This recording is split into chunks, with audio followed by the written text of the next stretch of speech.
और हम आज भी अपना कंज़्यूमर प्रोटेक्शन एक्ट ही करेंगे।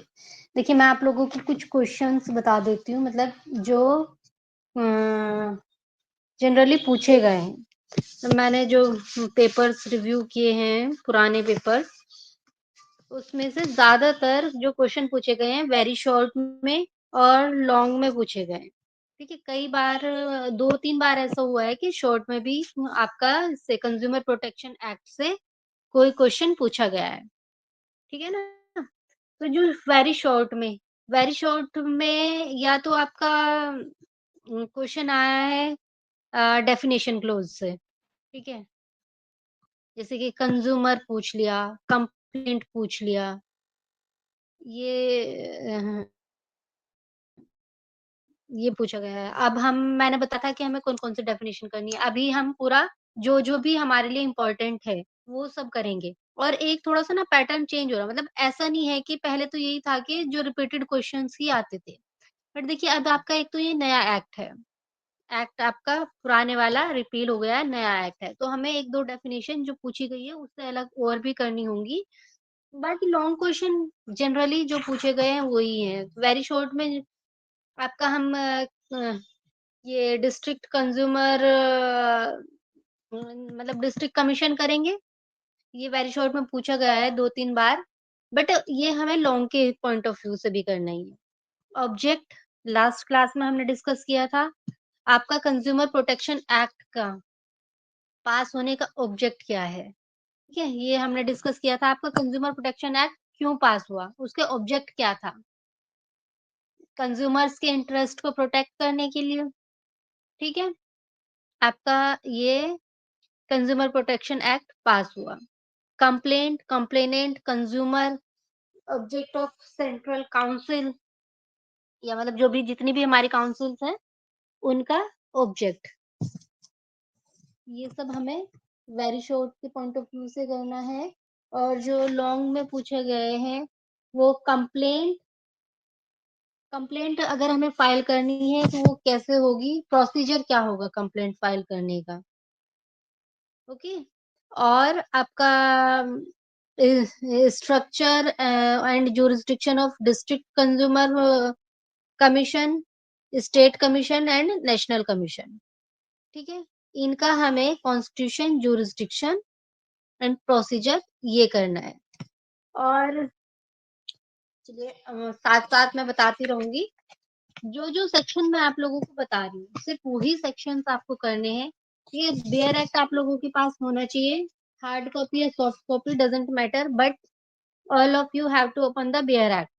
ये जो-जो सेक्शन मैं बताती जाऊँगी, वही सेक्शन आपको करने हैं। उसके अलावा आपको और सेक्शंस करने की ज़रूरत नहीं है। ठीक है? तो देखिए सबसे पहले स्टार्टिंग से शुरू करते हैं। आपका ऑब्जेक्ट जो प्रिएम्बल में ही आपका ऑब्जेक्ट आ जाता है। अगर वेरी शॉर्ट में पूछा जाता है तो इतना ही काफ़ी है हमारे लिए। बाकी वैसे आप पॉइंट्स में बता देंगे तो ज़्यादा बेटर है। An act to provide for protection of the interest of consumer. ये एक्ट किस लिए पास हुआ? किस लिए पास हुआ? आपके कंज्यूमर के इंटरेस्ट को प्रोटेक्ट करने के लिए and for the said purpose. और कंज्यूमर्स के इंटरेस्ट को प्रोटेक्ट करने के लिए to establish authorities for timely and effective administration. और जब हमें कंज्यूमर्स के इंटरेस्ट को प्रोटेक्ट करना है, तो कैसे करेंगे? हम उसके लिए कुछ अथॉरिटीज या एडमिनिस्ट्रेशन सिस्टम एस्टैब्लिश करेंगे and settlement of consumers dispute. और कंज्यूमर्स के डिस्प्यूट्स को सेटल करने के लिए आप जो है ना जो भी आपका ये कंज्यूमर कोर्ट्स वो एस्टैब्लिश की जाएंगी और उससे जो भी रिलेटेड मैटर्स हैं एंड फॉर मैटर्स कनेक्टेड देयरविद और इंसिडेंटल देयर। यानी ये एक्ट आपका आया कंज्यूमर्स के इंटरेस्ट को प्रोटेक्ट करने के लिए, उनको सेफगार्ड करने के लिए, ये उनके राइट्स को प्रोटेक्ट करने के लिए आपका ये एक्ट पास हुआ। अब यहाँ पर हमें करना है, अब सीधे आ जाते हैं हम सेक्शन 2 पर। ओके, सेक्शन 2 में हमें जो डेफिनेशंस करनी है, सबसे पहले कंप्लेनेंट कौन होगा? आप डेफिनेशन नंबर 5 देखें। यहाँ पर लिखा है कंप्लेनेंट मीन्स कौन हो सकता है कंप्लेंट, कौन कौन फाइल कर सकता है? Who may be the complainant. तो complainant means consumer. Number one, कौन कौन कंप्लेनेंट हो सकता है?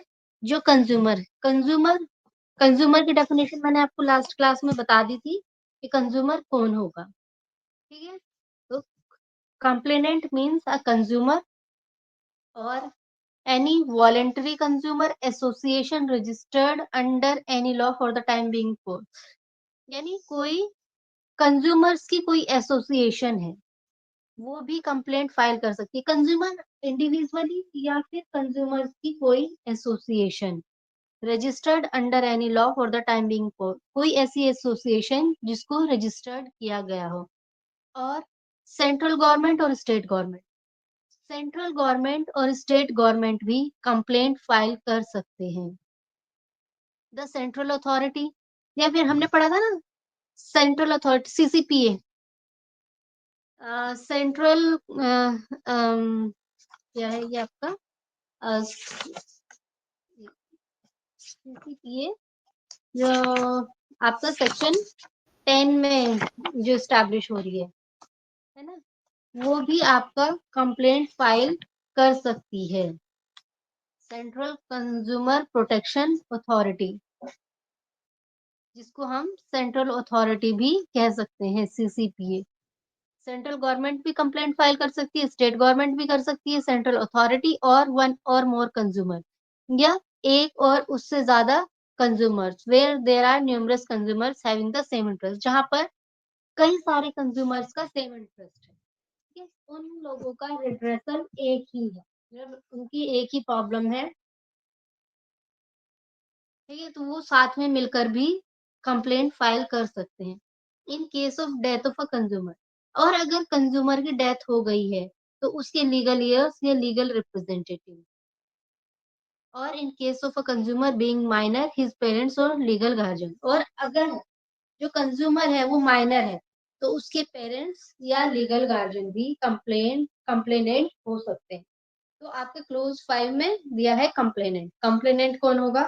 कंज्यूमर हो सकता है, कोई वॉलंटरी कंज्यूमर एसोसिएशन हो सकती है जो रजिस्टर्ड हो, सेंट्रल गवर्नमेंट या स्टेट गवर्नमेंट हो सकती है, सीसीपीए हो सकती है, एक से एक या एक से ज्यादा कंज्यूमर्स अगर उनका सेम इंटरेस्ट है वो, और अगर कंज्यूमर की डेथ हो गई है तो उसके लीगल ईयर्स या रिप्रेजेंटेटिव, अगर कंज्यूमर माइनर है तो उसके पेरेंट्स या लीगल गार्जियन, ये सब आपके क्या हो सकते हैं, कौन होंगे? ये कंप्लेनेंट होंगे। अब आपकी आता है जो नेक्स्ट डेफिनेशन आती है वो है complaint. Complaint means any allegation in writing. Complaint का मतलब क्या है? आप जो एलिगेशन लगा रहे हैं वो राइटिंग में होगा। ठीक है, जो भी आप कह रहे हैं जी मेरे साथ फ्रॉड हुआ है, मिसलीडिंग था, जो इसका डिस्क्रिप्शन था वो मिसलीडिंग था, जो प्रोडक्ट था वो गलत था, जो वारंटी दी गई थी वो उतनी नहीं थी, जो भी आप एलिगेशन किसी प्रोडक्ट या सर्विस सर्विस प्रोवाइडर के अगेंस्ट जो भी आपकी प्रॉब्लम है, ठीक है, जो भी आप एलिगेशन लगा रहे हैं, means any allegation in writing, यानी कंप्लेंट हमेशा कैसे होगी? राइटिंग में होगी, in writing, made by a complainant. और कंप्लेंट कौन करेगा? कंप्लेनेंट करेगा। फॉर ऑब्टेनिंग, कंप्लेंट करने का पर्पस क्या होगा? फॉर ऑब्टेनिंग एनी रिलीफ, उसको जो उसकी प्रॉब्लम है उसके लिए उसको रिलीफ चाहिए। प्रोडक्ट गलत आया है, प्रोडक्ट बदलना है, उसको सही प्रोडक्ट चाहिए, उससे ज्यादा पैसे लिए गए हैं, उस प्रोडक्ट वो एक्सेसिव जो चार्ज किया गया है वो वापस चाहिए, वारंटी थी पहले खराब हो गया, वो जो जो यहाँ पर आपका जिससे खरीदा है वो नहीं दे रहा है, जो भी वो दूसरा प्रोडक्ट चाहिए, उससे उसको कोई डैमेज हुआ है, कंपनसेशन चाहिए, तो कंप्लेंट इसलिए फाइल की जाएगी। एलिगेशन लगा रहा है लेकिन कंप्लेंट फाइल करने का ऑब्जेक्टिव क्या होगा? कि उसको कोई रिलीफ चाहिए, जो भी अप्रोप्रिएट रिलीफ उसको लगता हो, ये वो मांगेगा।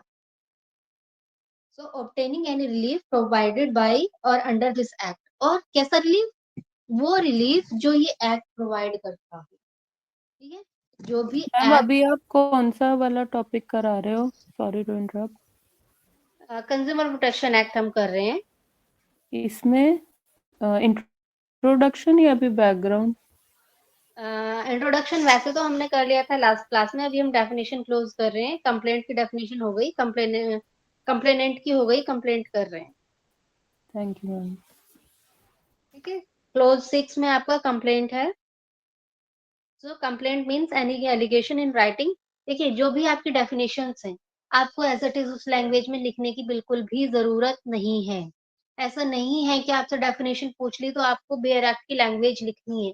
आप उस लैंग्वेज को अपने दिमाग में बिठा लीजिए, कीवर्ड्स अपने माइंड में रख लीजिए, और जो भी आपकी लैंग्वेज है उसमें आप उस डेफिनेशन को फ्रेम कर सकते हैं। कहीं भी ऐसा हार्ड एंड फास्ट रूल नहीं है, या आप ऐसा नहीं है कि अगर आप बेयर एक्ट की लैंग्वेज नहीं लिखेंगे तो आपके मार्क्स कट हो जाएंगे। आपको एग्जाम में बेयर एक्ट की लैंग्वेज नहीं लिख मतलब मैंडेटरी नहीं होता है लिखना। ठीक है, तो अपना बेसिक समझ लें आप कि है क्या एक्चुअली।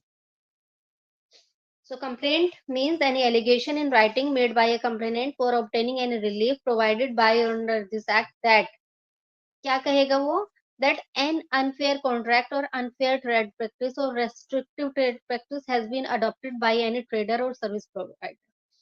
कि अगर कोई अनफेयर कॉन्ट्रैक्ट हुआ है, ट्रेड प्रैक्टिस हुई है, कोई रेस्ट्रिक्टिव ट्रेड प्रैक्टिस किसी ने अपनाई है, किसी ट्रेडर ने, सर्विस प्रोवाइडर ने, goods bought him or agreed to bought by him suffers from one or more defect।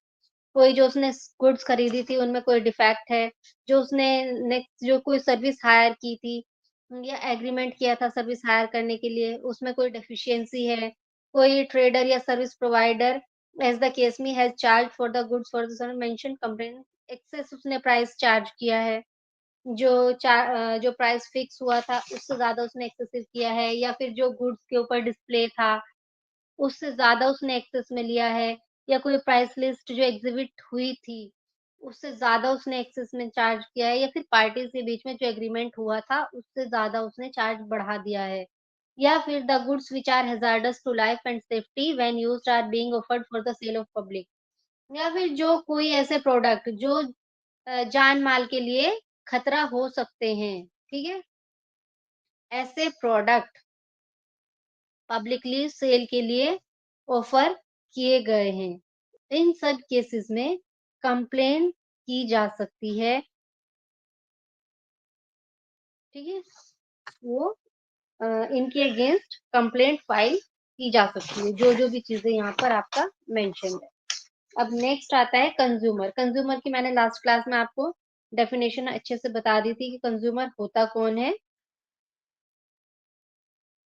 आपका 7 में है कंज्यूमर।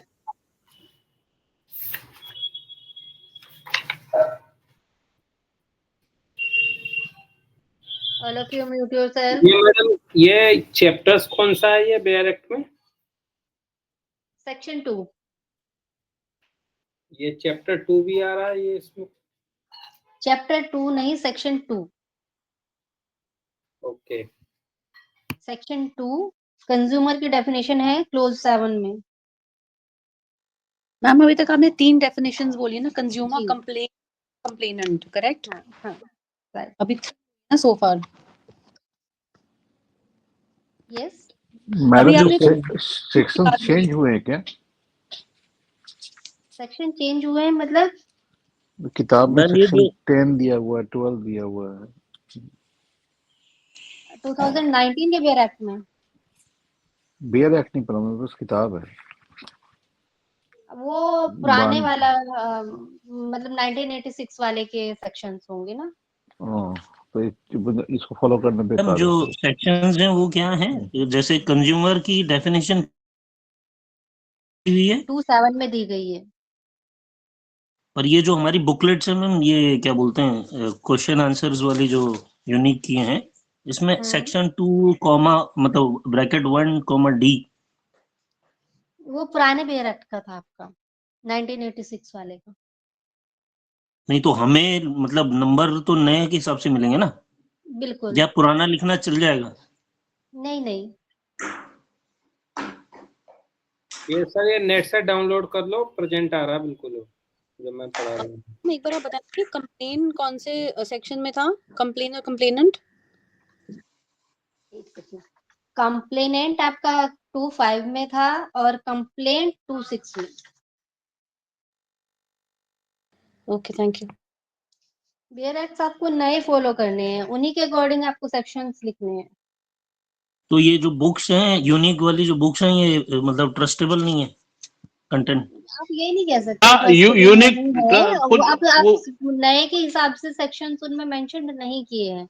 अभी यूनिक को आप अपडेट वो करना यूनिक पड़ेगा लेंगे थोड़ा तो सा। उसमें यूनिक पुराने थोड़ा सा हैं। ट्रस्टेबल नहीं है पूरी। यूनिक ट्रस्टेबल नहीं है। यूनिक रेफरेंस देती है ओके वो सेक्शन ओके। वेक्शन कोई, वो सस्ती किताब है ना बहुत, मतलब।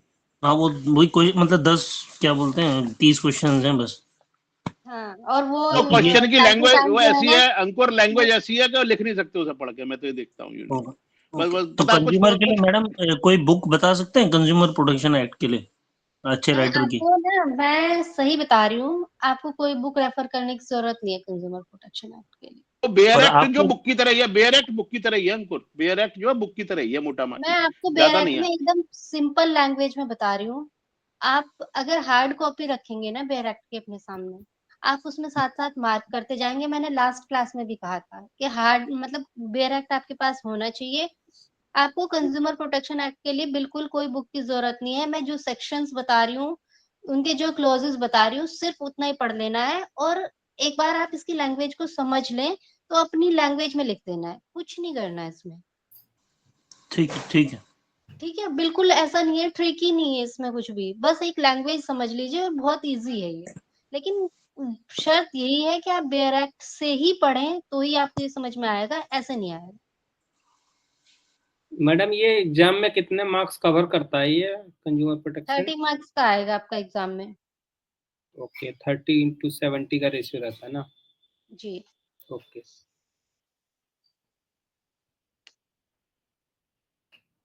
हो गया मैडम ये। कंज्यूमर। जी ओके मैम। ठीक है, अब किसी को कोई डाउट नहीं होना चाहिए। सेक्शंस में बताती जा रही हूँ। जिसके पास हार्ड कॉपी नहीं है वो अपने फोन में खोल ले, फोन में लैपटॉप में जैसे भी आप क्लास ले रहे हैं, तो आप अपना बेयर एक्ट खोल के रखें। जो सेक्शन में बता रही हूँ उस पे आप बढ़ते जाएं, पीडीएफ है वो सेक्शन आप खोलते जाएं।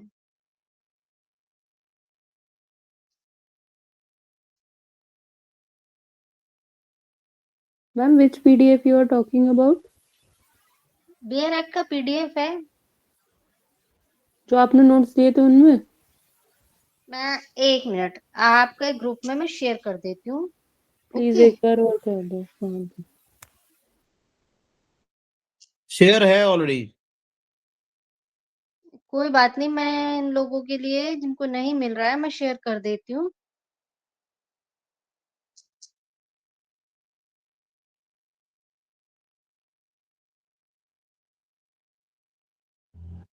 ये फर्स्ट ईयर बैच है ना आप लोगों का, इसमें देखिए इसमें ये आ गया।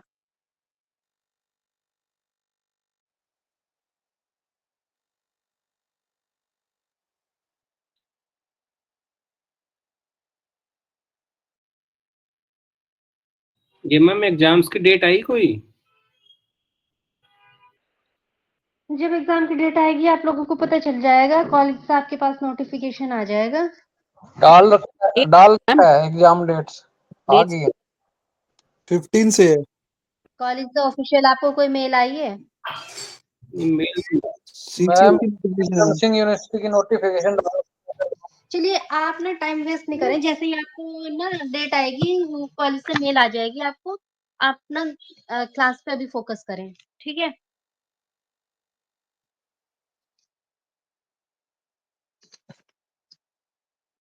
अब नेक्स्ट हमारे राइट्स पूछ सकते हैं।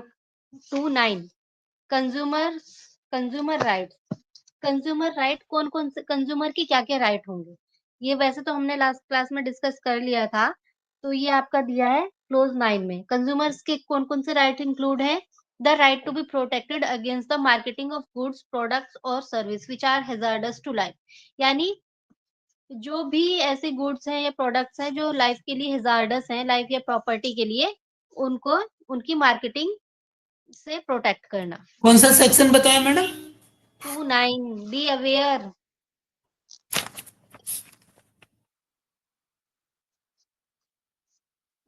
Second, the right to be informed about the quality, quantity, potency, purity, standard and price of goods. जो कंज्यूमर है उसका राइट है कि उसको नॉलेज हो प्रोडक्ट की क्वालिटी के बारे में, क्वांटिटी, पोटेंसी, प्योरिटी, स्टैंडर्ड और गुड्स, वो price of goods as the case may be, so as to protect the consumer against unfair trade practice. ये सारी इंफॉर्मेशन उसके पास हो जिससे कि वो unfair trade practice से बच सके. The right to be assured wherever possible access to variety of goods, products or service as competitive prices. उसका राइट है कि वो अपने आप को एश्योर कर ले कॉम्पिटेटिव प्राइसेस में, मतलब वैरायटी ऑफ गुड्स में, प्रोडक्ट्स में, सर्विस जो भी है, एक कॉम्पिटेटिव प्राइस पर वो अपने आप को एश्योर कर सके. यानी बाउंड नहीं है, एक अगर चीज देखी तो वो खरीदने के लिए वो कंपैरिजन कर सकता है गुड्स में. Right to be heard and to be assured that consumers' interest will receive the due consideration. उसका राइट है कि अगर उसका कहीं इंटरेस्ट डिफीट होता है तो उसको सुना जाए और उसके लिए कोई अप्रोप्रिएट कंसिडरेशन लिया जाए. Right to seek redressal against unfair trade practice. और अगर कोई अनफेयर ट्रेड प्रैक्टिस उसके साथ होती है और रेस्ट्रिक्टिव ट्रेड प्रैक्टिस और या फिर उसका अनसरप्लस एक्सप्लॉयटेशन होता है तो उसको उसके अगेंस्ट रिड्रेसल मिल सके. ठीक है.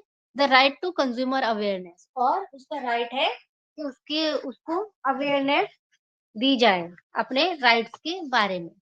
ठीक है. तो these are the rights of consumer. ये 6 राइट्स हैं कंज्यूमर के, इनका आपको पता होना चाहिए. अब जो नेक्स्ट डेफिनेशन आती है दैट इज, बीच में हमें कोई डेफिनेशन नहीं करनी, अनफेयर ट्रेड प्रैक्टिस की करनी है. सेक्शन 2 क्लोज 47 खोलिए जल्दी से.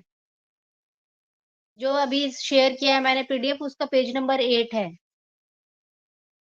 47 अनफेयर ट्रेड प्रैक्टिस.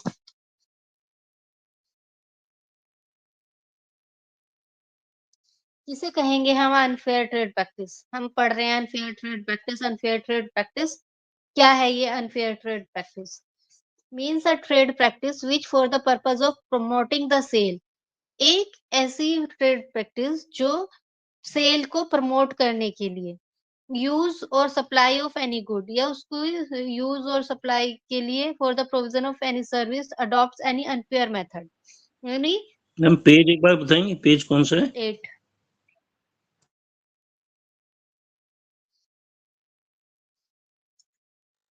ठीक है. ये 10 आ रहा होगा, 10 आ रहा होगा जी. शायद. ये 46 है उसका डेफिनेशन का. 47.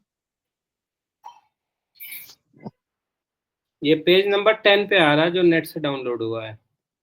ठीक है, चलिए 10 होगा. 47 क्लोज खोल लीजिए. मेरे में ये 8 था तो आपके में 10 है, तो दैट डजंट मैटर पेज कौन सा है. क्लोज 47 अनफेयर ट्रेड प्रैक्टिस होना चाहिए बस. ये मैम जो अनफेयर ट्रेड प्रैक्टिस होती है, इसमें जो ऐड देते हैं या मार्केटिंग करते हैं, ये कुछ भी करते हैं, जब तक हम उस प्रोडक्ट को अवेल नहीं करेंगे तब तक हम इसमें कंज्यूमर नहीं होंगे ना. नहीं, लेकिन अगर कोई मार्केटिंग कर रहा है गलत तरीके से तो हो सकता है. ये मान लीजिए किसी कंपनी ने हमने प्रोडक्ट लिया नहीं, हमें देख के लग रहा है वो कंपनी गलत कर रही है, तो हम कस्टमर नहीं हुए ना, कंज्यूमर तो हुए नहीं ना जब तक हमने उसको अवेल नहीं किया, जब तक चीटिंग हमारे साथ हुई नहीं.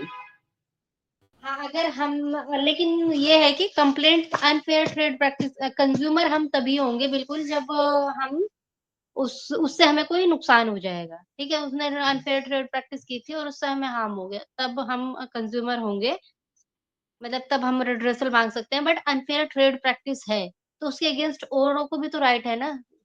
जैसे कि आपका सेंट्रल काउंसिल हो गई, स्टेट काउंसिल हो गई, नेशनल काउंसिल हो गई, या सीसीपीए हो गया, ये सब भी तो कंप्लेंट फाइल कर सकते हैं ना, स्टेट गवर्नमेंट, सेंट्रल गवर्नमेंट. तो अनफेयर ट्रेड प्रैक्टिस की हम बात कर रहे हैं यहाँ पर. तो क्या इसमें होगी तो अनफेयर ये ट्रेड? नॉर्मल पब्लिक तो इसमें कंप्लेंट नहीं फाइल कर सकती ना. सू मोटो जो भी स्टेट है वो तो सू मोटो कंप्लेंट फाइल करेगा ना, हाँ, या प्राइवेट भी कर सकता पर्सन. पहले देख लेते हैं अनफेयर ट्रेड प्रैक्टिस ओके क्या होगी. ओके.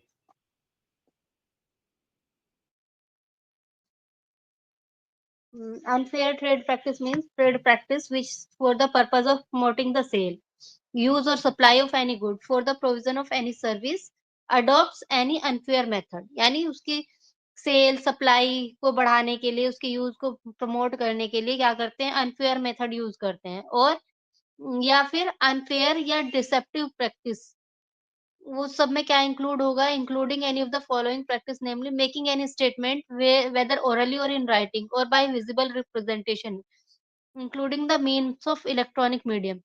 कोई ऐसा स्टेटमेंट देते हैं, चाहे वो ओरल हो या राइटिंग में हो या फिर वो विजिबल रिप्रेजेंटेशन के थ्रू हो या फिर वो मतलब इंक्लूडिंग इलेक्ट्रॉनिक रिकॉर्ड। कैसा स्टेटमेंट देते हैं, which falsely represents the goods are of particular standard. वो कहते हैं कि गुड्स जो हैं वो एक ऐसे स्टैंडर्ड की है, उनकी क्वालिटी ऐसी है या स्टाइल या मॉडल के बारे में मतलब झूठा रिप्रेजेंटेशन करते हैं। False represents that the service are of particular standard quality or good, या फिर सर्विस को कहते हैं कि वो किसी झूठे मतलब बताते हैं कि वो पर्टिकुलर स्टैंडर्ड या क्वालिटी की है। ये फॉल्स रिप्रेजेंट और rebuild second hand renovated recondition और ओल्ड गुड्स एट न्यू, और या फिर फॉल्सली वो रिप्रेजेंट करते हैं कोई भी सेकंड हैंड गुड्स है, कोई रिनोवेटेड है, रिकंडीशंस है, ओल्ड गुड्स हैं, उनको वो नया रिप्रेजेंट करते हैं। रिप्रेजेंट्स दैट द गुड्स और सर्विस हैव स्पॉन्सरशिप अप्रूवल और परफॉर्मेंस कैरेक्टरिस्टिक, या फिर वो ये रिप्रेजेंट करते हैं कि जो गुड्स या सर्विस है उनको किसी की स्पॉन्सरशिप है या अप्रूवल है। ठीक है, जो नहीं है मतलब कोई गुड्स को वो ऐसे शो करते हैं कि वो किसी ने किसी बहुत अच्छी कंपनी ने उसको स्पॉन्सर किया है, उन या उस कंपनी का अप्रूवल है, ठीक है? या हम किसी पर्टिकुलर कंपनी की यहाँ पर एक्सेसरीज यूज कर रहे हैं, व्हिच सच गुड्स और सर्विस डू नॉट हैव, यानी वो सिर्फ रिप्रेजेंट कर रहे हैं बट वो यूज नहीं कर रहे हैं। रिप्रेजेंट्स दैट द सेलर और सप्लायर हैज अ स्पॉन्सरशिप, या फिर वो ये रिप्रेजेंट करते हैं कि सेलर या सप्लायर के पास कोई पर्टिकुलर स्पॉन्सरशिप या अप्रूवल है या फिर एफिलिएशन है जो कि उनके पास नहीं है। Makes a false or misleading representation concerning the need for the usefulness of the any goods or services, या फिर वो कोई false या misleading representation करते हैं कि उसकी नीड के लिए कि वो कितनी यूजफुल है, वो गुड या सर्विस बहुत ज्यादा यूजफुल है। तो ये सब आपका किस में आएगा, फॉल्स रिप्रेजेंटेशन में आएगा। Makes to the public a representation in a form that propose to be a warranty या गारंटी, किसी कोई ऐसी देते हैं या प्रॉमिस करते हैं, promise to replace maintain or repair article, वो उसको रिप्लेस मेंटेन या रिपेयर कराने का कोई प्रॉमिस करते हैं। कोई ऐसी वारंटी या गारंटी जो कि मटेरियली मिसलीडिंग है, ठीक है? और कोई रीज़नेबल प्रोस्पेक्ट नहीं है कि वो प्रॉमिस जो उन्होंने किया है वो that will be carried out, ठीक है? जो प्रॉमिस वो कर रहे हैं, वो कैरी आउट होने वाला नहीं है, ठीक है? तो ये सब आपका बहुत ज़्यादा लंबी डेफिनेशन हमें करने की ज़रूरत नहीं है, मुझे सिर्फ डेफिनेशन क्लोज़ में पूछा जाएगा, इतना काफ़ी है। 4-5 चीज़ें आप उसके अंदर लिख देंगे, तो आपका मतलब हो जाएगा, ठीक है? तो ये सब चीज़ें आप समझ गए होंगे कि अनफेयर ट्रेड प्रैक्टिस क्या होती है। आप किसी भी तरीके से गलत मीन्स यूज़ करके गलत रिप्रेजेंटेशन देते हैं कि उसकी क्वालिटी के बारे में, स्टैंडर्ड के बारे में, ठीक है? किसी सेकंड हैंड मतलब कोई रिनोवेटेड या सेकंड हैंड प्रोडक्ट को नया बताते हैं या फिर ये कहते हैं कि इस पर्टिकुलर गुड सर्विस को कोई स्पॉन्सरशिप है, अप्रूवल है, या फिर किसी सेलर या सप्लायर वो ये कहता है कि उसके पास किसी की स्पॉन्सरशिप या अप्रूवल या एफिलिएशन है, ठीक है? या कोई मिसलीडिंग रिप्रेजेंटेशन वो देता है कि ये गुड्स की यूज़फुलनेस के बारे में, या फिर कोई ऐसी वारंटी या गारंटी देता है परफॉर्मेंस की अ, जो कि एडुक्वेट किसी प्रॉपर टेस्ट के ऊपर बेस्ड नहीं है, या फिर कोई प्रॉमिस करता है कोई रिप्लेसमेंट का या मेंटेनेंस का किसी आर्टिकल के या उसके रिपेयर का, जो कि वो फुलफिल नहीं कर सकता। तो ये सब आपका आएगा अनफेयर ट्रेड प्रैक्टिस में, ठीक है? मैम इस पे कितने Section- मार्क्स का क्वेश्चन आ सकता है अनफेयर वाले में? या तो 10 आपका मार्क्स वो का? वेरी शॉर्ट कितने के आते हैं, 4 नंबर के आई होप आते हैं, 4 या 5 नंबर के, या ठीक है वही आ सकता है इसके ऊपर। हार्डली आया तो 10 मार्क्स का आएगा, वो भी आपको एक पेज से ज्यादा नहीं लिखना होता।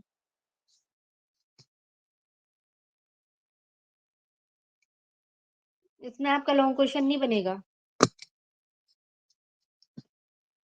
अब आता है आपका section 3, central consumer protection council.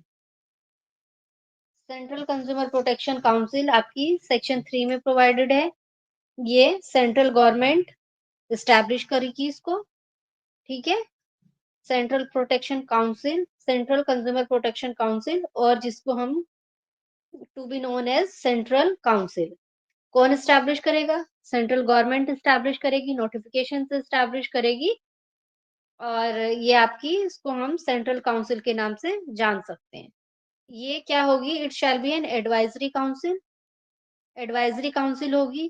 कौन कौन होगा इसके अंदर? कंपोजिशन क्या होगा, यानी कि इसका कंपोजिशन होगा इसमें जो minister in charge of the department of consumer affairs. Central government का जो consumer affairs department of consumer affairs का मिनिस्टर होगा, वो इसका चेयरपर्सन होगा, and such numbers of other officials और नॉन ऑफिशियल्स, और उसमें कुछ और अलग मेंबर्स होंगे। मेंबर्स कितने होंगे ये यहाँ पर नहीं मेंशन्ड है। सच अदर ऑफिशियल और नॉन ऑफिशियल मेंबर्स उसको रिप्रेजेंट करेंगे। एडवाइजरी बॉडी होगी, और इसका ऑब्जेक्ट क्या होगा? सेक्शन 5 में इसका ऑब्जेक्ट दिया है। सेंट्रल काउंसिल का ऑब्जेक्ट, ये कई बार क्वेश्चन पूछा गया है आपका इसमें वेरी शॉर्ट में। सेंट्रल कंज्यूमर प्रोटेक्शन काउंसिल या फिर सेंट्रल काउंसिल, इसको हम सेंट्रल काउंसिल के नाम से भी जानते हैं ना, तो central council. The composition and object, the object of central council shall be to render advice on promotion and protection of consumers rights under this act. तो इसका क्या ऑब्जेक्ट होगा? इसको एडवाइस देना है कि कंज्यूमर्स के राइट को प्रोटेक्शन और प्रमोशन के लिए किस तरीके से हम कंज्यूमर्स के राइट को प्रोटेक्ट कर सकते हैं, उनके राइट्स को प्रमोट कर सकते हैं। इसलिए सेंट्रल गवर्नमेंट एक एडवाइजरी काउंसिल एस्टैब्लिश करेगी नोटिफिकेशन के थ्रू। जो आपका कंज्यूमर्स अफेयर्स का जो मिनिस्टर होगा वो इसका चेयरपर्सन होगा, और अदर मेंबर्स होंगे। बस इतना ही करना है, इससे ज्यादा नहीं करना। सेक्शन 6 आता है। सेक्शन 6 में ऐसे ही स्टेट कंज्यूमर प्रोटेक्शन काउंसिल होगी। ये आपका सेंटर की थी। मैडम हर इसके स्टेट रूल बन गए हैं? रूल बनते हैं मतलब? रूल बन चुके हैं इस एक्ट के? हाँ बिल्कुल, जब आपका एनफोर्स हो गया है तो फिर मतलब रूल क्या होते हैं? एक्ट बन चुका है, एक्ट नहीं, एनफोर्स हो एक्ट के चुका है। रूल बनेंगे ना, जिसमें लिखा है प्रेस्क्राइब्ड में भी प्रेस्क्राइब्ड रूल में होंगे। भाई अगर कोई रूल बनाना चाहती है तो गवर्नमेंट बना सकती है। नहीं नहीं, अब जहां भी नहीं मैडम, जहां प्रेस्क्राइब्ड लिखा होता है ना, उसका मतलब उस पे रूल बनेगा भी। अब आपको रूल्स पे नहीं जाना है, रूल बने हैं या नहीं बने हैं, क्या रूल्स हैं, सीधे सीधे आपको ऑब्जेक्टिव क्या है और कौन एस्टैब्लिश करेगा, इतना रखिए बस। रूल्स बने हैं नहीं बने हैं, क्या रूल्स बने हैं आपको नहीं जाना, आप एक्ट पढ़ लीजिए, खाली रूल्स को छोड़ दीजिए। ठीक ठीक है ना। अब आता है आपका सेक्शन 6 में सेम, ये सेंट्रल गवर्नमेंट एक बॉडी स्टैब्लिश कर रही थी काउंसिल। यहाँ पर स्टेट गवर्नमेंट स्टैब्लिश करेगी जब भी वो चाहे। अब जहां पर जब जिस डेट से वो चाहे नोटिफिकेशन इशू करके अपना एक state consumer protection council establish कर देगी, जिसको हम स्टेट काउंसिल के नाम से जानेंगे। और वही सेम मिनिस्टर जो होगा कंज्यूमर अफेयर्स का, वो इसका चेयरपर्सन होगा, और other such number of other official और नॉन ऑफिशियल मेंबर्स। ठीक है। जो नॉन ऑफिशियल मेंबर्स होंगे वो 10 से ज्यादा नहीं होंगे, नॉट एक्सेडिंग 10। और उनको कौन नॉमिनेट कर सकता है? सेंट्रल गवर्नमेंट नॉमिनेट कर सकता है।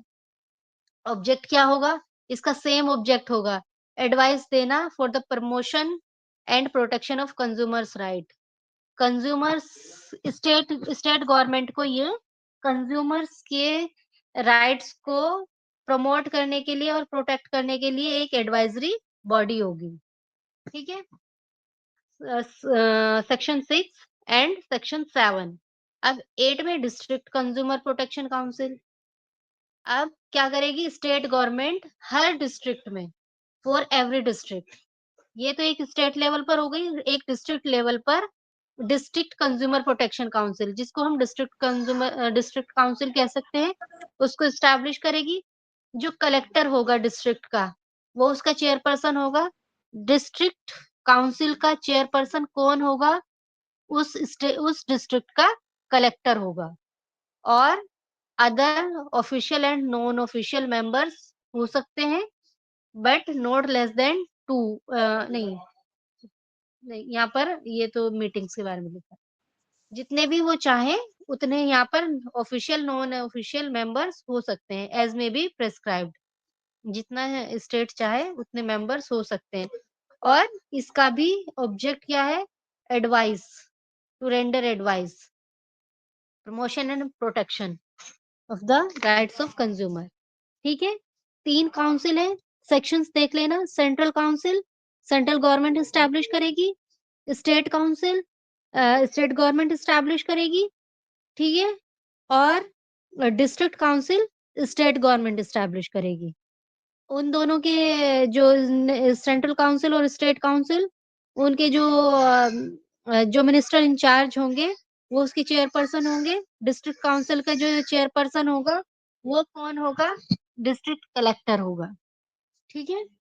तीनों का ऑब्जेक्टिव एक ही है, एडवाइस करना for the promotion and protection of consumer right. तीनों का एक ही ऑब्जेक्टिव होगा, तीनों लेवल पर होगी। अब आपकी बहुत important section CCPA, central consumer protection authority.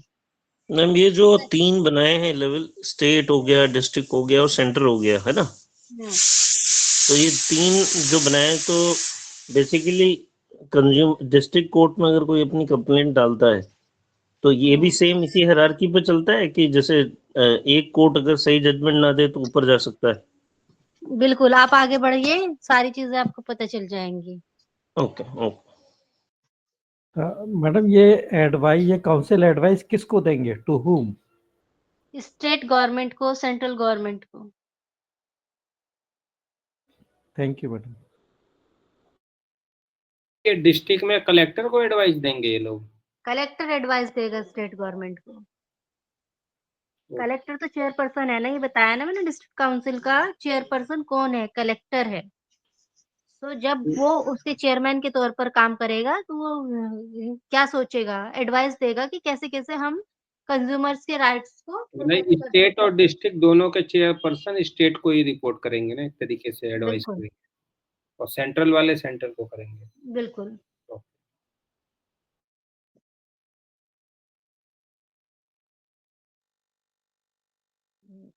हाँ, section 10 CCPA, establishment of central consumer protection authority. इस सेंट्रल गवर्नमेंट इसको एस्टैब्लिश करेगी। सेंट्रल गवर्नमेंट शैल एस्टैब्लिश, आपकी सेंट्रल कंज्यूमर प्रोटेक्शन अथॉरिटी को एस्टैब्लिश करेगी, जिसको हम सेंट्रल अथॉरिटी कह सकते हैं। और किस लिए करेगी वो? To regulate matters relating to violation of rights of consumer.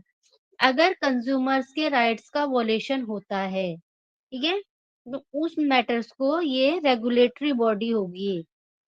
या फिर कोई अनफेयर ट्रेड प्रैक्टिस हो रही है, या कोई फॉल्स या मिसलीडिंग एडवर्टीजमेंट्स हो रहे हैं which are prejudicial to the interest of public, यानी वो पब्लिक के इंटरेस्ट के लिए खतरनाक है, या फिर कंज्यूमर्स के प्रोटेक्ट के इंटरेस्ट के वो अगेंस्ट है। And to promote, protect and force the rights of consumers as a class. और इसका जो सेंट्रल अथॉरिटी होगी, ये इसका काम क्या होगा? कंज्यूमर्स के राइट्स को प्रोटेक्ट करना और उनके राइट्स को एनफोर्स कराना, ठीक है। यहाँ पर इंडिविजुअली नहीं, एज अ क्लास वो कंज्यूमर को देखेगी और उनके राइट्स को प्रोटेक्ट करेगी और उनको एनफोर्स कराएगी। मैम इसका कोई एग्जाम्पल है कि कैसे एनफोर्स कराएंगे? जैसे देखिए, अगर देखिए अभी बात हुई थी कि कोई मिसलीडिंग एडवर्टीजमेंट है, ठीक है ना, कोई मिसलीडिंग एडवर्टीजमेंट अगर किया जा रहा है, तो यानी कि एक पब्लिक पूरी उससे मिसलेड हो रही है, ठीक है ना, पूरे एक पब्लिक उससे मिसलीड हो रही है, तो वो क्या जी जी। करेगी, वो उस एडवर्टीजमेंट के अगेंस्ट एक्शन लेगी कि ये एडवर्टीजमेंट गलत है, ऐसा नहीं होना चाहिए। तो वो क्या कर रही है, यानी कि उसको लग रहा है कि लोग इससे बहक सकते हैं, लोगों को एक गलत इंफॉर्मेशन जाएगी, तो वो आपका एक्शन लेगी उसके अगेंस्ट और उसको वो रोकेगी, पेनल्टी लगाएगी, कुछ भी करेगी, जो ये जो भी उसके पास पावर्स हैं, ये है सुओ ना। मोटो कर जैसे आज सकते ही हैं आपके या? ग्रुप में एक वो डाला था, मैम ये अथॉरिटी बनी है सुब्रमण्यम इंडिया में? आईएएस वाला। आज सुब्रमण्यम आईएएस पे जो पेनल्टी लगाई है, जो कहते हैं कि जी हमारे टॉप 20 में 15 बंदे हैं, इस तरह के जो मिसलीडिंग एडवर्टाइजमेंट। हाँ हाँ, तो ये जो डाला था ये वाला, ये इसने ही तो लगाई है, सीसीपीए ने, वो मैडम सो अभी ये मोटो एक्शन ले अथॉरिटी है सकते हैं इंडिया कि में अभी या नहीं? जी ये अथॉरिटी है अभी जो सेंट्रल कंज्यूमर वाली है? बिल्कुल है। नहीं मैम, कोई मिसलीडिंग एडवर्टाइजमेंट देता है तो क्या वो तीनों जगह पे जा सकता है, डिस्ट्रिक्ट में भी, स्टेट में भी, सेंट्रल में भी? क्योंकि ऐड तो पूरी इंडिया देख वो रही है। अभी आप जुरिस्डिक्शन पढ़ेंगे, तीनों का जो जुरिस्डिक्शन पढ़ेंगे। उससे पता लगेगा। हम्म, एड वाले में तो बेसिकली वो कंज्यूमर नहीं बना ना, वो तो सीसीपीए का ही रेगुलेशन का सीसीपीए वो है। एक्शन ले लेगी, सेंट्रल गवर्नमेंट, स्टेट गवर्नमेंट, कोई भी एक्शन ले सकता है उसके अगेंस्ट। ये सुओ ओके। मोटो एक्शन ले सकते हैं? बिल्कुल। जी। देख, कंज्यूमर तो एक इंडिविजुअल हो सकता है या एक क्लास हो सकती है, ठीक है। हम कोई मतलब कोई प्रोडक्ट है या कोई सर्विस हम कोई अवेल कर रहे हैं, लेट सपोज हमने एयरटेल का वाईफाई लिया हुआ है, एक पूरी लोकेलिटी है, वो पूरा ही सफर कर रहे हैं, तो वो कोई इंडिविजुअल अगर उससे सफर कर रहा है, तो वो इंडिविजुअल एक्शन ले सकता है, या फिर एक पूरी सोसाइटी है, वो ही उससे पूरा सफर कर रहे हैं, तो वो सब कलेक्टिवली एक्शन ले सकते हैं, है ना। मैम या इसमें फिर ज्यूरिडिक्शन भी तो होता होगा ना? जुरिस्डिक्शन है, अभी हम आगे बढ़े तो आपको सारी चीजें मिल जाएंगी। अच्छा, जैसे जो भी जिस एरिया में मतलब होता है तो वो अपने ज्यूरिडिक्शन में मतलब केस कर सकता है। इन सब क्वेश्चंस का आंसर आपको सेक्शन के थ्रू में, एक्ट के थ्रू दूंगी, आप थोड़ा आगे तो बढ़े। ठीक है मैम। ठीक है ना। अब हम हमारी सीसीपीए इस्टेब्लिश कर दी सेंट्रल गवर्नमेंट ने, वो बता दिया किस लिए। अब सेंट्रल अथॉरिटी में कौन कौन होंगे, द क्लोज सेकंड इसका बता रहा है, the central authority shell consist of a chief commissioner, इसके अंदर एक चीफ कमिश्नर होगा, and such number of other commissioner, और इसके अलावा और अदर कमिश्नर्स होंगे जितने भी सेंट्रल गवर्नमेंट अपॉइंट करना चाहे। Other commissioners as may be prescribed to be appointed by the central government to exercise the powers and discharge the functions of under this act। यानी एक चीफ कमिश्नर होगा और कोई नंबर्स फिक्स्ड नहीं है कि और कितने कमिश्नर्स होंगे, जितने सेंट्रल गवर्नमेंट चाहे उतने और अदर कमिश्नर्स रख सकती है। जो इसका हेडक्वार्टर होगा वो आपका एनसीआर दिल्ली में होगा, national capital region of Delhi, और इसके रीजनल ऑफिसेस भी हो सकते हैं जहां भी सेंट्रल गवर्नमेंट चाहे। अब यहाँ ये स्टैब्लिश होगा। अब इसके बाद जो इम्पोर्टेंट सेक्शन आता है वो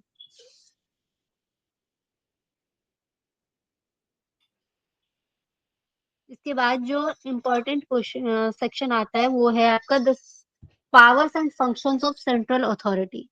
जो सेंट्रल अथॉरिटी है इसके पावर्स एंड फंक्शंस क्या क्या होंगे, कौन सा आपका सेक्शन सेक्शन है मैम ये? 18 जी, section 18, Section 18, Power and Functions of the Central Authority. The Central Authority shall, अब इसकी क्या क्या powers and functions हैं, क्या क्या functions हैं, पहले दिया है, shall protect, promote and enforce the rights of consumer as a class. तो इसको ये प्रोटेक्ट करेगी, प्रमोट करेगी और एनफोर्स कराएगी कंज्यूमर्स के राइट्स को एज अ क्लास। देखिए जैसा अभी हमारा एडवर्टीजमेंट वाला ही था वो, तो वो देख रही है कि एज अ क्लास एक पूरी क्लास सफर हो सकती है, यानी स्टूडेंट्स जैसे शुभ्ररंजन आईएएस वाले एग्जांपल है, तो वो देख रही है कि अगर ऐसे मिसलीडिंग एडवर्टीजमेंट होंगे तो क्या उससे इंप्रेशन जा रहा है। वहां पर एक पूरा वो मानते हैं कि एक पूरा क्लास यहाँ पर सफर हो सकता है कि भाई ये लग रहा है कि भाई 100 में से 15 टॉपर्स। अब वहां पर क्योंकि उन्होंने ये मेंशन नहीं किया कि उनका पर्टिकुलर कोर्स क्या था। आप लोगों ने देखा होगा कि जब भी कोई ऐसे यूपीएससी का रिजल्ट आता है, कोई जुडिशरी का रिजल्ट आता है, तो हर न्यूज़पेपर में सारे टॉपर्स दिखेंगे, सारी कोचिंग इंस्टीट्यूट के। ठीक है, हर कोचिंग इंस्टीट्यूट में उन सब टॉपर्स का नाम होगा। अब अगर उन्होंने ये मेंशन नहीं है या कि हमारा क्लासरूम प्रोग्राम से था, ये इन्होंने हमारा इंटरव्यू ऑप्ट किया था, या फिर इन्होंने मेंस में थी ये, या टेस्ट सीरीज थी, क्या इन्होंने ज्वाइन किया था, तो बहुत सारे कोचिंग इंस्टीट्यूट तो उसमें मेंशन करते हैं। ठीक है, इंटर आईजीपी लिखा होता है, इंटरव्यू गाइडेंस प्रोग्राम, यानी कि उन्होंने सिर्फ आपसे इंटरव्यू में आपके यहाँ वो आए थे या फिर वो आपके क्लासरूम थे। तो अगर मेंशन्ड है देन ओके, लेकिन अगर वो मेंशन नहीं करते यानी आपने मिसलेड कर रहे हो। ठीक है ना, मिसलेड कर रहे हो, ये पता ही नहीं चल पा रहा, तो वो इस तरह के जो एडवर्टाइजमेंट क्या होते हैं, मिसलीडिंग होते हैं। तो यहाँ पर वो कंज्यूमर तो हम तब होंगे जब हम उनका जो सर्विस है या गुड है उसको परचेज करेंगे। लेकिन जब तक हमने नहीं किया और कोई इसको सीसीपीए को लग रहा है कि ये मिसलीडिंग है, तो उसके राइट्स को प्रोटेक्ट करने के लिए क्या कर सकता है, कुछ भी जो भी अगर कहीं भी लगता है कि वायलेशन हो रहा है तो उसको प्रिवेंट करने के लिए उसके वो एक्शन ले सकता है। To prevent unfair, protect, promote, and enforce the right of consumer as a class and prevent violation of consumer rights under this act. Second, prevent unfair trade practice. Unfair trade practice को prevent करने की कोशिश करेगा and ensure that no person engages himself in unfair trade practice. और वो ये भी ensure करेगा कोई भी अपने आप को अनफेयर ट्रेड प्रैक्टिस में एंगेज ना करे, यानी अनफेयर ट्रेड प्रैक्टिस को तो रोकेगा ही, वो इस बात को भी देखेगा कि कोई अनफेयर ट्रेड प्रैक्टिस में अपने आप को इन्वॉल्व नहीं करे। सी ensured that no false or misleading advertisement is made for any good. वो ये भी इंश्योर करेगा कि किसी भी गुड की एडवर्टीजमेंट जो है वो फॉल्स या मिसलीडिंग नहीं हो, और या फिर कोई सर्विस उसका भी कोई एडवर्टाइजमेंट मिसलीडिंग नहीं हो, कोई ऐसा नहीं हो which contravenes the provisions of this act, या फिर इस तरह का हो जो इसके प्रोविजंस को कंट्रावीन करता हो या फिर रूल्स या रेगुलेशंस को। D ensure that no person take part in the publication of any advertisement which is false or misleading. ये भी इंश्योर करेगा कि ठीक है किसी ने एडवर्टीजमेंट बना दिया तो उसका पब्लिकेशन नहीं हो। भाई मैंने तो अपनी तरफ से अपना एडवर्टाइजमेंट बना के दे दिया, तो उसके पब्लिकेशन को भी ये रोकने की कोशिश करेगा। यानी कोई भी न्यूज़पेपर वगैरह को भी ये गाइडलाइंस दे सकता है, न्यूज़पेपर है, कोई मैगज़ीन है, कि उन सब में कोई मिसलीडिंग एडवर्टाइजमेंट प्रिंट नहीं हो, पब्लिश नहीं हो। उनको भी ये इंश्योर करेगा कि इस तरह के कोई प्रिंटिंग नहीं हो। सेकंड क्लोज क्या कह रहा है, without prejudice to the generality of the provisions contains central government central authority में for the for any of the purpose aforesaid क्या क्या कर सकता है, इन सब पर्पस के लिए उसके पास क्या क्या पावर्स है। दीज आर द फंक्शंस जो हम पढ़ रहे थे A B C D, clause two में फंक्शंस है, वो सॉरी पावर्स हैं। इन सब फंक्शंस के लिए उसके पास क्या क्या पावर्स हैं। पावर, वो इंक्वायर कर सकता है, इंक्वायर और कॉज एंड इंक्वायर। इंक्वायर वो खुद भी इंक्वायर कर सकता है, कॉज एंड इंक्वायरी यानी वो किसी और से भी इंक्वायरी करा सकता है, और इन्वेस्टिगेशन टू बी मेड या इन्वेस्टिगेशन कर सकता है into violation of consumers right और अनफेयर ट्रेड प्रैक्टिस। इधर सुओमोटो वो अपने आप भी कर सकता है ये इंक्वायरी या इन्वेस्टिगेशन, मतलब अपनी मर्जी से, सुओमोटो विदाउट एनी कंप्लेंट अपनी मर्जी से, और ऑन कंप्लेंट रिसीव्ड, या फिर उसको कोई कंप्लेंट रिसीव होती है तब भी कर सकता है, और on the direction from the central government, या फिर सेंट्रल गवर्नमेंट भी उसको डायरेक्शन दे सकती है इंक्वायरी या इन्वेस्टिगेशन करने के लिए, सेंट्रल अथॉरिटी को। ठीक है, इंक्वायरी कर सकता है, इन्वेस्टिगेशन कर सकता है, खुद कर सकता है, किसी और से करा सकता है, सोमोटो कर सकता है, या फिर कंप्लेंट पर कर सकता है, या फिर सेंट्रल गवर्नमेंट की डायरेक्शन पर कर सकता है। सेकंड, इंक्वायरी इन्वेस्टिगेशन हो गया। सेकंड क्या पावर है? कंप्लेंट फाइल कर सकता है। File complaints before district commission, state commission और national commission as the case में बी। अब इनका जो डिस्ट्रिक्ट कमीशन, स्टेट कमीशन या नेशनल कमीशन, इनका जुरिस्डिक्शन जब इनके सेक्शंस आएंगे, जब ये स्टैब्लिश होंगे, तब वहां पर पढ़ेंगे। अभी आपको सिर्फ इतना समझना है कि सीसीपीए के पास पावर है, वो कंप्लेंट फाइल कर सकता है, जिसके भी जुरिस्डिक्शन में आएगा उसके सामने कंप्लेंट फाइल करेगा। Third, C, intervene in any proceeding before district commission, state commission और नेशनल कमीशन। कोई डिस्ट्रिक्ट कमीशन के सामने, स्टेट कमीशन के सामने या नेशनल कमीशन के सामने कोई प्रोसीडिंग चल रही है, उसमें इंटरवीन कर सकता है। ठीक है, जहां पर भी कंज्यूमर्स के राइट का वायलेशन हुआ है और कोई प्रोसीडिंग चल रही है डिस्ट्रिक्ट कमीशन, स्टेट कमीशन या नेशनल कमीशन के सामने, वहां पर उसकी प्रोसीडिंग में भी ये इंटरवीन कर सकता है। D, review the matter. Intervene का मीनिंग क्या है यहाँ एग्जैक्टली? इंटरवीन का मीनिंग मतलब उसको इंक्वायरी कर रहा है। ठीक है, इसने कोई इंक्वायरी की तो वहां पर कोई भी जाकर के ये अपना इंटरवेंशन कर सकता है, बता सकता है कि इस तरीके से हुआ है। ठीक है ना, जो भी उसको उसकी फाइंडिंग्स है उनको रख सकता है।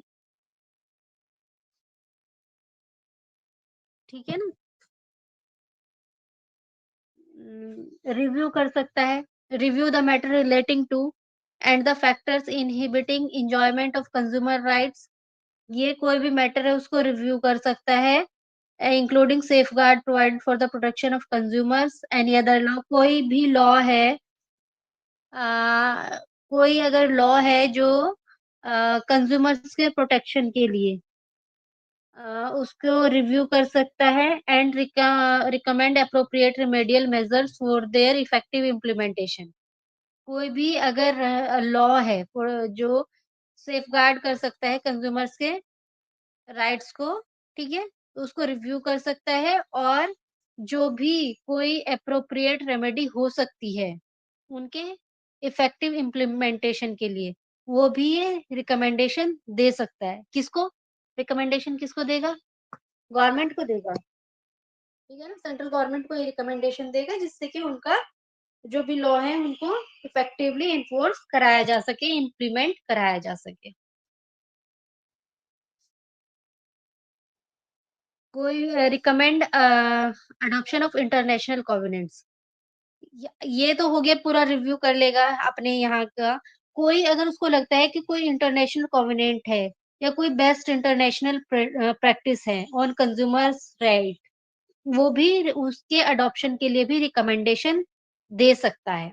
ठीक है, कहीं उसको किसी और इंटरनेशनल लेवल पर लगता है कि ये कोई ये जो है ना प्रैक्टिस है जो बेटर है, कंज्यूमर्स के राइट्स को प्रोटेक्ट कर सकती है, उनके अडॉप्शन के लिए भी अपना सेंट्रल गवर्नमेंट को ये रिकमेंडेशन दे सकता है। Next, undertake and promote research in the field of consumer rights.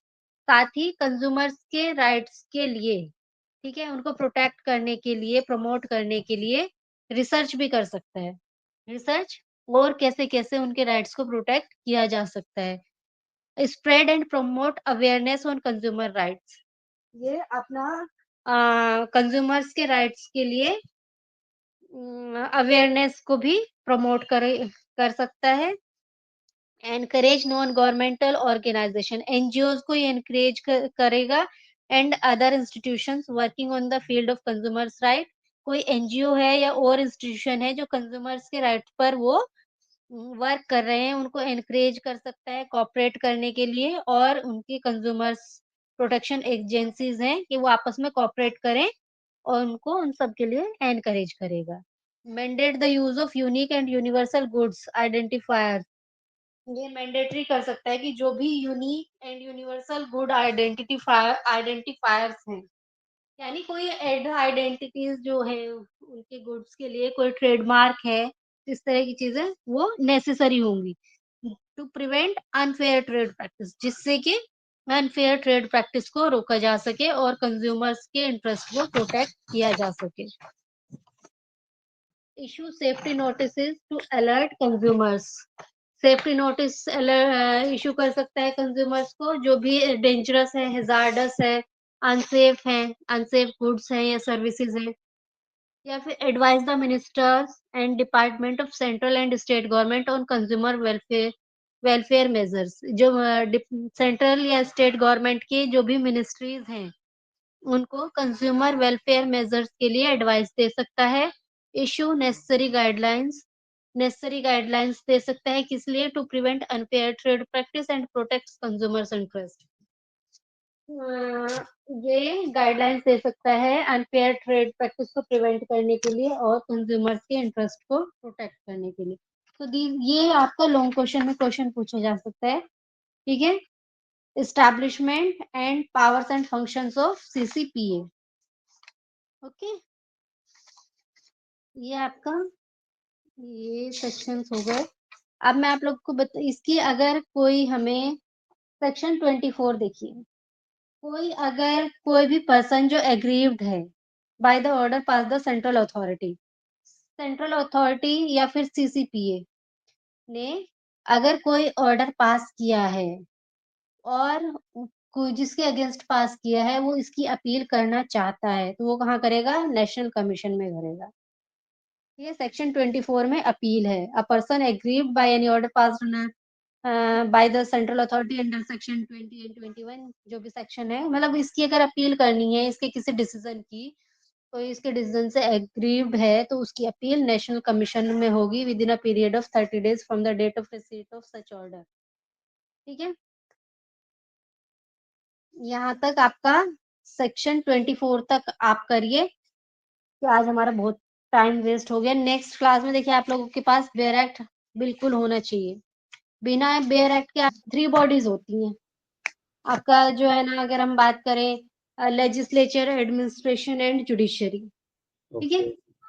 तो लेजिस्लेचर लॉ बनाता है, एडमिनिस्ट्रेशन उस लॉ को एनफोर्स कराता है, और जुडिशरी क्या काम करती है कि कोई भी लॉ है तो उसको वो मतलब जो है ट्रायल होता है वो सब मतलब उसका जजमेंट देने का काम होता है। जो इंटरप्रेट करती आपकी है। कमीशंस हैं वो एक तरीके से जुडिशरी है, एक तरीके से नहीं, वो जुडिशरी ही है। तो नेशनल कमीशन, स्टेट कमीशन और आपका district commission, these are the courts. और जो आपका ये सीसीपीए है ये एडमिनिस्ट्रेटिव बॉडी है, ठीक है। ओके, तो इसकी अपील डायरेक्ट नेशनल में होगी ना? हाँ, नेशनल कमीशन में होगी। ओके, तो ये डायरेक्टली यहाँ पे भी जाती हैं क्या कंप्लेंट्स, ये सीसीपीए में कस्टमर्स के थ्रू?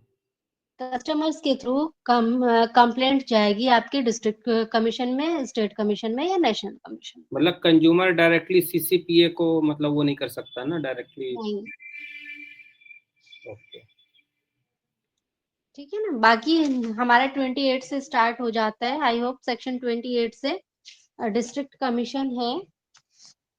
28 में आपका district consumer dispute redressal commission है, वो स्टैब्लिश हो रहा है। तो हमें district commission, state commission, national commission, उनका प्रोसीजर, ठीक है, और ज्यूरिसडिक्शन, वो सब हम नेक्स्ट क्लास में करेंगे।